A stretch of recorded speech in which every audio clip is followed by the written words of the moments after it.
준영아, 화장실에 아무도 없어. 민지 어디 갔어? 1996년 가을, 내 인생에서 가장 행복해야 할 그날이 끔찍한 악몽의 시작이 될 줄은 아무도 몰랐습니다. 웨딩홀은 가을 햇살로 가득 찼고 하객들의 축하 속에 나와 민지는 완벽한 한 쌍이었습니다. 하늘색 나비 넥타이에 손을 올리며 긴장한 나와 달리 그녀는 놀랍도록 차분했습니다. 눈부신 웨딩드레스를 입은 민지가 아버지의 팔을 잡고 입장할 때 세상이 잠시 멈춘 듯했습니다. 그녀의 미소에는 평소보다 깊은 감정이 담겨 있었지만 당시에는 그저 행복의 표현이라고만 생각했습니다. 결혼식 진행자의 안내에 따라 반지 교환과 서약이 끝나고 우리는 이제 부부가 되었습니다. 하객들의 환호 속에 첫 키스를 나누었고 축하 파티가 시작되었습니다. 샴페인 잔이 부딪히는 소리, 웃음소리, 그리고 축하의 말들이 웨딩홀을 가득 채웠습니다. 잠시만요. 화장실에 다녀올게요. 민지가 내 귓가에 속삭였고 나는 아무 생각 없이 고개를 끄덕였습니다. 그녀의 하얀 드레스 자락이 멀어지는 모습을 바라보며 그것이 마지막이 될 거라고는 상상도 못했습니다. 15분이 지나도 돌아오지 않자 처음으로 불안감이 들었습니다. 30분이 지나고 하객들이 수군거리기 시작했을 때 나는 여자 화장실 앞에서 서성이며 친구에게 안을 확인해 달라고 부탁했습니다. 준영아, 화장실에 아무도 없어. 민지 어디 갔어? 친구의 말에 심장이 내려앉는 느낌이었습니다. 웨딩홀 구석구석을 찾아다니며 민지의 이름을 불렀고 곧 모든 하객들이 신부를 찾는 상황이 되었습니다. 신부 대기실, 로비, 정원, 주차장까지. 그러나 민지는 어디에도 없었습니다. 웨딩홀 CCTV를 확인했지만 기막힌 사실이 밝혀졌습니다. 민지는 화장실로 향하는 복도에서 마지막으로 모습을 보인 후 그대로 사라졌습니다. 마치 공기 중에 증발한 것처럼 어떤 출구로도 나가지 않았습니다. 경찰에 신고했고 하객들은 하나둘 돌아갔습니다. 행복으로 가득 차야 할 웨딩홀에는 이제 경찰과 나 그리고 양가 부모님만이 남았습니다. 민지의 어머니는 오열했고 나는 아직도 현실감이 없었습니다. 그날 밤 비어있는 신혼집에 홀로 앉아 민지의 향기가 남아있는 옷장을 바라보며 내가 무슨 잘못을 했는지 되묻고 또 되물었습니다. 전화기는 울리지 않았고 아침이 밝아올 때까지 그녀로부터 어떤 연락도 없었습니다. 나의 신부는 화장실만 다녀올게라는 마지막 말을 남기고 결혼식장에서 완벽하게 사라졌습니다. 그리고 이것은 27년 동안 풀리지 않은 미스터리의 시작이었습니다. 민지가 사라진 다음 날 나의 세계는 완전히 뒤바뀌었습니다. 아침 뉴스에는 결혼식장에서 사라진 신부 소식이 톱뉴스로 보도되었고 웨딩홀 앞에는 취재진들이 몰려들었습니다. 전날까지만 해도 행복한 신랑이었던 제가 하루아침에 의심의 눈초리를 받는 용의자가 되어버렸습니다.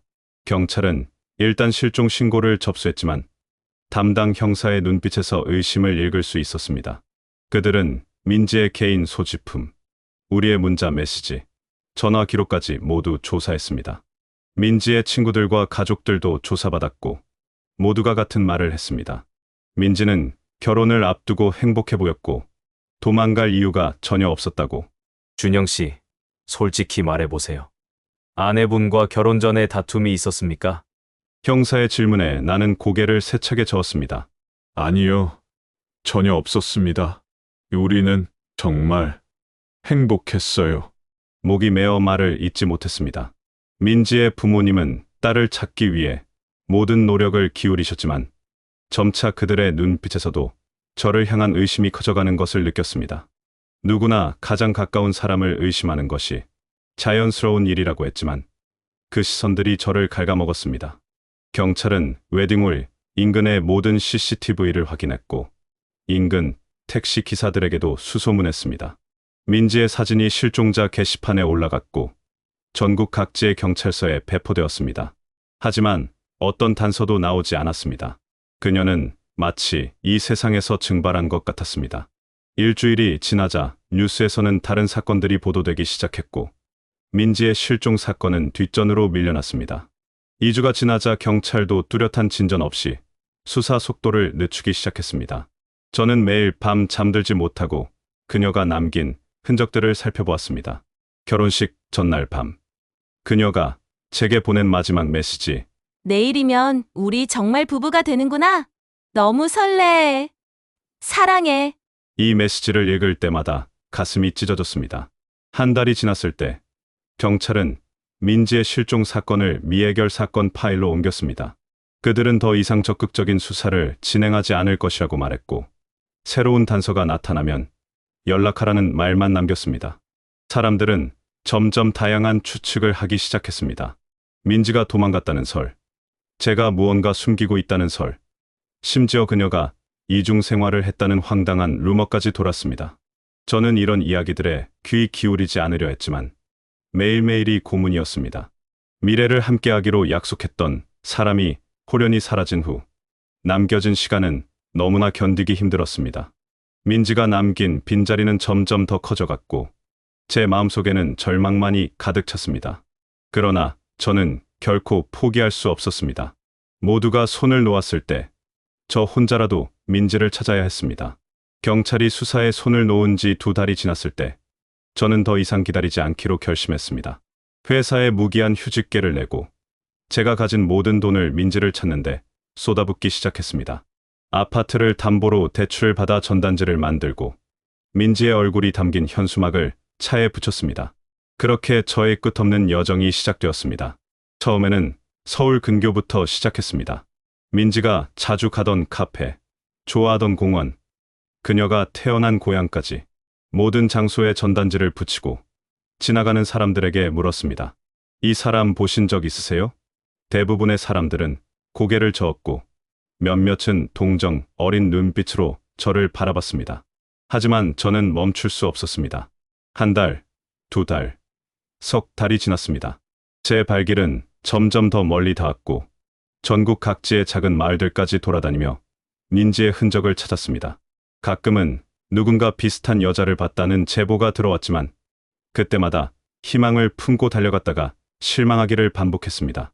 어느 날 부산의 한 찻집에서 지친 몸을 쉬고 있을 때였습니다. 옆 테이블에 앉은 중년 부부가 저를 알아보고 수근거리는 소리가 들렸습니다. 저 사람, TV에 나왔던 그 신랑 아니야? 와이프가 도망간. 쉿, 들릴라. 근데 내 생각엔 그 사람이 뭔가 숨기는 게 있어. 신부가 갑자기 사라지다니 말이 돼? 가슴이 찢어지는 느낌이었습니다. 제가 가장 사랑하는 사람을 잃고 그녀를 찾기 위해 모든 것을 버렸는데 사람들은 여전히 저를 의심했습니다. 그날 밤 허름한 모텔 방에서 민지의 사진을 보며 울었습니다. 1년이 지나자 주변 사람들의 태도도 변했습니다. 친구들은 점점 연락이 뜸해졌고 민지의 부모님조차 저를 만나는 것을 피하기 시작했습니다. 그들에게 민지의 실종은 받아들이기 힘든 현실이었고 제 모습은 그 아픔을 상기시키는 존재였을 뿐입니다. 어느 날 오랜만에 만난 대학 친구가 조심스럽게 말을 꺼냈습니다. 준영아, 이제 그만하고 내 삶으로 돌아가는 건 어때? 민지도 그걸 원할 거야. 저는 고개를 저었습니다. 못해. 그녀가 어딘가에 있다는 걸 알아. 느낌이 내가 포기하면 민지를 찾을 사람이 아무도 없어. 친구는 더 말하지 않았지만 그의 눈에는 안타까움이 가득했습니다. 그날 이후 저는 더욱 고립되어 갔습니다. 사람들은 저를 미쳤다고 수근거렸고 망상에 사로잡힌 불쌍한 남자라고 불렀습니다. 2년, 3년, 5년이 흘렀습니다. 저는 직업도, 집도 잃었지만 민지를 찾는 일만큼은 포기하지 않았습니다. 낮에는 아르바이트로 생계를 유지하고 밤이면 여전히 그녀의 흔적을 찾아 헤맸습니다. 어느새 저는 도시의 유령이 되어 사람들의 기억 속에서 점점 잊혀져 갔습니다. 하지만 제 마음속에는 단 하나의 확신이 있었습니다. 민지는 제가 찾을 때까지 어딘가에서 기다리고 있을 거라는 믿음이었습니다. 그 믿음만이 저를 지탱해주는 유일한 희망이었습니다. 2016년 가을, 민지가 사라진 지 정확히 20년이 되는 날이었습니다. 저는 여전히 그녀를 찾고 있었지만 예전처럼 전국을 떠돌지는 않았습니다.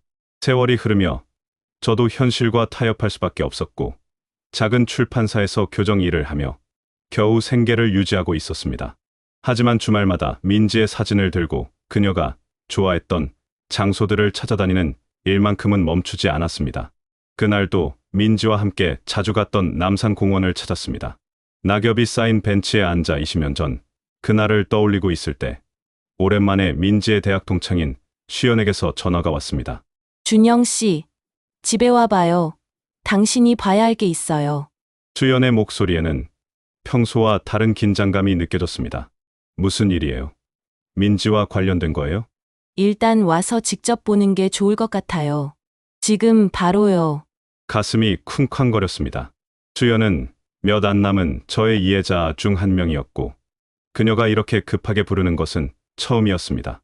수연의 아파트에 도착하자 그녀는 창백한 얼굴로 저를 맞이했습니다. 거실 테이블 위에는 오래된 사진첩 하나가 펼쳐져 있었습니다. 어머니 유품을 정리하다가 발견된 앨범인데 여기 봐요. 수연이 가리킨 사진은 대학 축제 때 찍은 단체 사진이었습니다. 민지가 환하게 웃고 있었고 그 옆에는 저도 있었습니다. 하지만 수연이 가리킨 것은 민지의 손에 들린 검은 서류 봉투였습니다. 이 봉투 기억나요? 민지가 결혼식 전날까지 항상 들고 다녔어요. 누구에게도 보여주지 않았죠. 저는 고개를 저었습니다. 그런 봉투를 본 기억이 없었습니다. 수연은 다른 사진들도 보여주었고 놀랍게도 여러 장면에서 민지는 같은 검은 봉투를 들고 있었습니다. 그리고 이것도 봐요. 수연은 마지막 사진을 꺼냈습니다. 결혼식 전날 민지의 독신 파티 사진이었는데 테이블 아래로 검은 봉투가 보였습니다. 그리고 그 봉투 옆에는 낯선 명함이 있었습니다. 확대해보니 대명금융이라는 글자가 희미하게 보였습니다. 대명금융.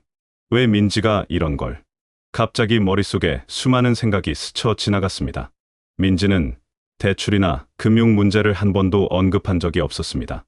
오히려 결혼 준비 과정에서 웨딩드레스나 신혼여행 비용에 대해 지나치게 신경 쓰지 말라며 자신이 모아둔 돈이 있다고 했었습니다.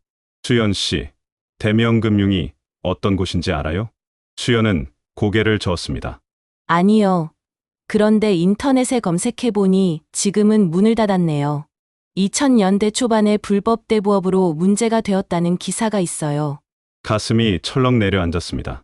20년 동안 찾지 못했던 단서가 갑자기 눈앞에 나타난 것이었습니다. 검은 봉투, 대명금융, 그리고 민지가 말하지 않았던 돈의 출처. 저는 그날로 대명금융의 흔적을 찾아 나섰습니다. 폐업한 사무실 주소를 찾아가고 관련 기사를 모두 수집했습니다. 마침내 조각들이 맞춰지기 시작했습니다. 민지의 실종은 우연이 아니었습니다. 그녀는 무언가를 숨기고 있었고 이제 저는 그 진실에 한 발짝 다가서고 있었습니다. 대명금융의 흔적을 따라가는 것은 쉽지 않았습니다. 이미 문을 닫은 지 오래된 불법 대부업체에 관한 정보는 거의 남아있지 않았고 당시 관련자들은 대부분 연락이 닿지 않았습니다. 하지만 저는 포기하지 않고 언론사 보도자료, 법원 기록, 그리고 과거 해당 업체에서 일했던 직원들을 찾아다니며 조금씩 퍼즐을 맞춰갔습니다. 한 달간의 조사 끝에 마침내 대명금융의 옛 회계사를 찾아냈습니다. 박 씨라는 60대 남성이었는데 처음에는 만남을 거부했지만 민지의 사진을 보여주자 그의 표정이 변했습니다. 이 여자 기억나는군요. 오래전 일이지만 그는 깊은 한숨을 내쉬며 과거를 회상했습니다. 대명금융은 겉으로는 정상적인 대부업체였지만 실제로는 고리대금과 불법 추심으로 악명 높았다고 합니다.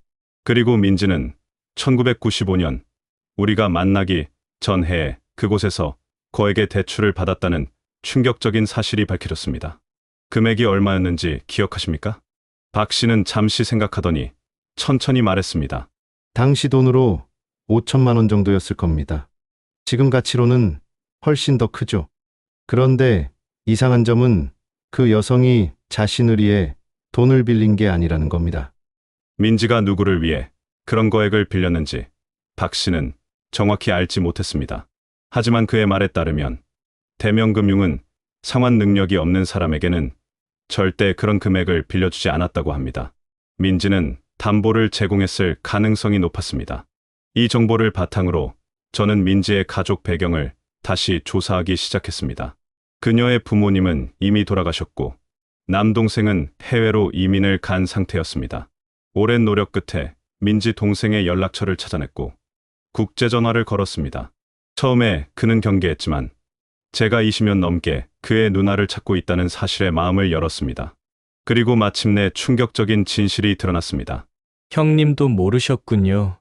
누나가 그 빚을 진 건 저 때문이었어요. 민지의 남동생은 대학 시절 도박에 빠져 큰 빚을 졌고 그 빚을 갚기 위해 민지가 대신 대출을 받았다는 것이었습니다. 그는 누나가 자신을 위해 그런 희생을 했다는 사실을 나중에야 알게 되었다고 했습니다. 누나는 제게 절대 말하지 말라고 했어요. 특히 형님에게는요. 결혼하면 모든 걸 해결하고 새 출발을 하겠다고. 그의 말에 따르면 민지는 매달 엄청난 이자를 내고 있었고 원금은 거의 줄지 않았다고 합니다. 대명금융의 이자율은 월 30%에 달했고 상환기한이 지나면 더 높은 이자와 함께 이협적인 추심이 따랐습니다. 결혼을 앞둔 민지는 극도의 스트레스 상태였을 것입니다. 우리의 행복한 결혼 생활을 꿈꾸면서도 동시에 감당할 수 없는 빚에 무게에 짓눌려 있었을 그녀를 생각하니 가슴이 찢어질 것 같았습니다. 그리고 가장 충격적인 사실은 결혼식 당일이 바로 대명금융과의 최종 상환일이었다는 것입니다. 민지는 결혼식 직전까지도 그 빚을 해결하려 했지만 결국 실패했던 것입니다. 이제야 조금씩 진실이 보이기 시작했습니다. 민지는 사랑하는 저와 동생을 모두 지키기 위해 어쩌면 스스로 사라지는 선택을 했을지도 모릅니다. 민지가 남동생을 위해 대명금융에서 거액의 빚을 졌다는 사실을 알게 된 후 저는 이 업체에 대해 더 깊이 조사하기로 했습니다. 단순한 불법 대부업체를 넘어 더 어두운 무언가가 있다는 직감이 들었습니다. 경찰 출신 지인의 도움으로 당시 대명금융을 수사했던 형사를 만날 수 있었습니다. 김 형사는 이미 은퇴했지만 대명금융 사건은 여전히 그를 괴롭히는 미제 사건 중 하나였습니다. 대명금융은 겉으로는 대부업체였지만 실상은 조직폭력배와 연결된 자금 세탁 창구였습니다. 김 형사의 말에 따르면 대명금융은 1990년대 중반 서울 지역 최대 폭력 조직의 자금줄이었고 돈을 빌려간 사람들이 갚지 못할 경우 단순한 협박을 넘어선 폭력이 자행됐다고 합니다. 그런데 왜 수사가 제대로 이루어지지 않은 겁니까? 김 형사는 깊은 한숨을 내쉬었습니다. 상부의 압력이었죠. 누군가가 수사를 방해했어요.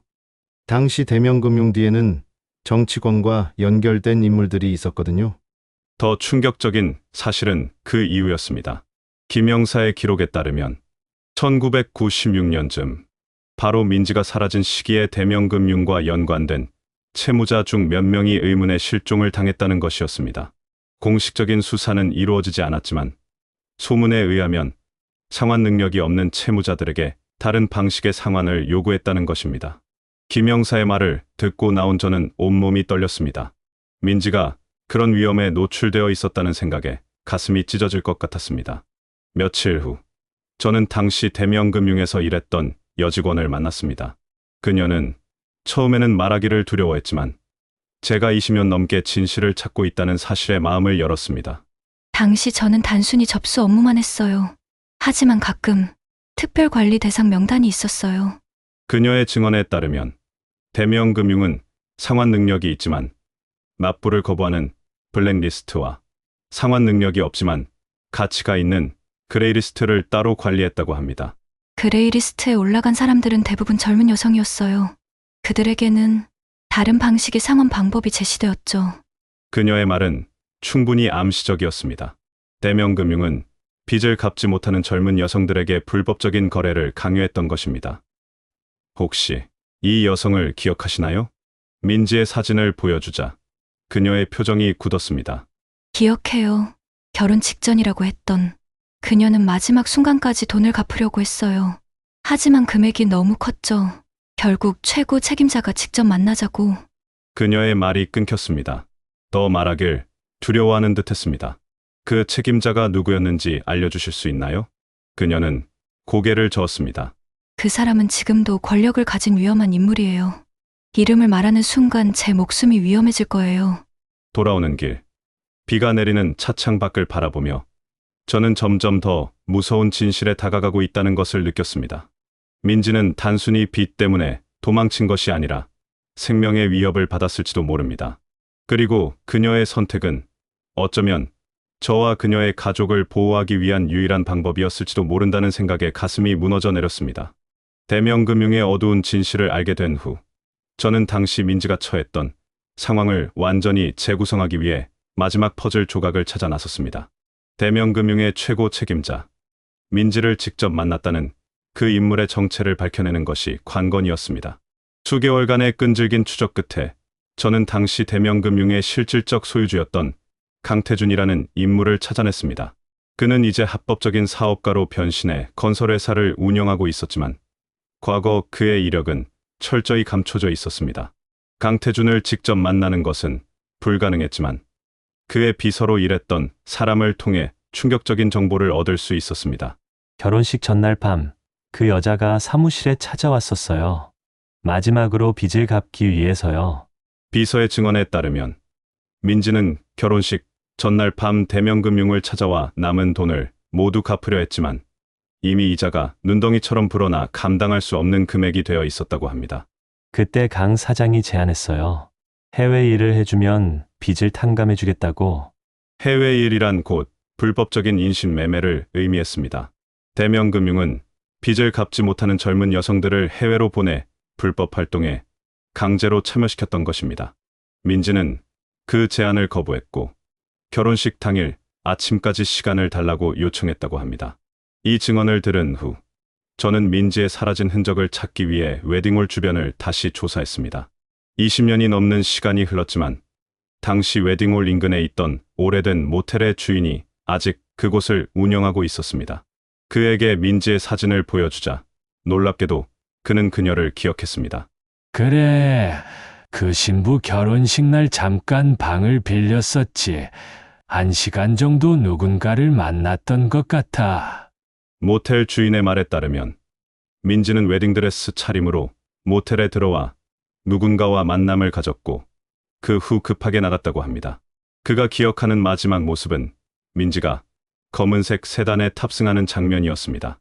이 증언과 이전에 수집한 정보들을 종합하며 저는 마침내 그날의 진실에 가까워지고 있었습니다. 민지는 결혼식 당일 마지막으로 강태준을 만났고 그 자리에서 어떤 최종 결정이 이루어졌을 것입니다. 마지막 단서를 찾기 위해 저는 당시 웨딩홀 근처 도로의 CCTV 기록을 확보하려 했습니다. 20년이 넘은 기록은 이미 삭제되었지만 당시 인근 은행 강도 사건 수사를 위해 경찰이 보관해둔 영상이 있다는 정보를 입수했습니다. 김 형사의 도움으로 그 영상을 확보했고 흐릿한 화질 속에서 결정적인 장면을 발견했습니다. 웨딩드레스 차림의 민지가 검은색 세단에 탑승하는 모습, 그리고 그 차량 번호판이 강태준 소유의 차량과 일치했습니다. 그녀는 협박을 받았을 겁니다. 아마도 당신이나 가족에게 해를 끼치겠다는. 김 형사의 말에 가슴이 무너져 내렸습니다. 민지는 저와 가족을 지키기 위해 스스로를 희생한 것이었습니다. 결혼식장에서 화장실만 다녀올게라고 말했던 그 순간 그녀는 이미 돌아오지 않을 것을 알고 있었을 것입니다.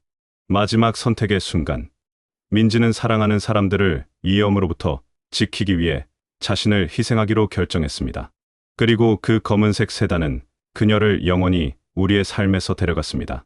2023년 가을, 민지가 사라진 지 27년이 지났습니다.